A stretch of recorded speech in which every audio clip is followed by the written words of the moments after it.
Okay, so the question was, what's the difference between intensive and extensive properties?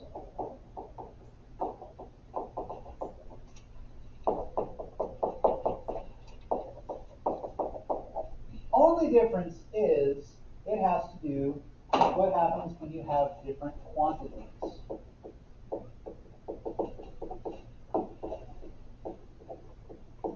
If you have a quantity change, it changes an extensive property.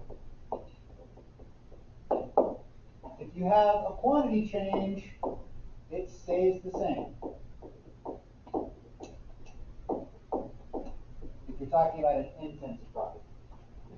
Intensive properties would be things like, well, we mentioned a couple of them a second ago, things like melting point, boiling point, things like color, things like density,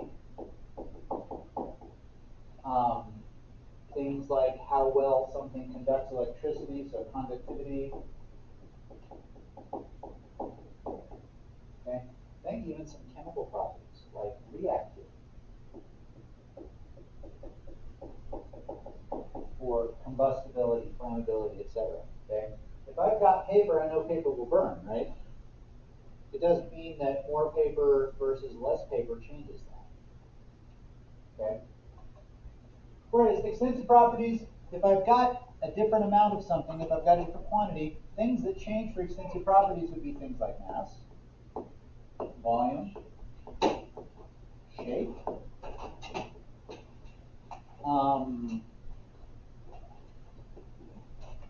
let me see here, weight, because weight kind of goes along with mass. Can y'all think of any more? Because I'm having a hard time coming up with extensive. But that's it. I mean, that's literally the only difference between those. Way that you can kind of remember that, and if you want to think of a better way to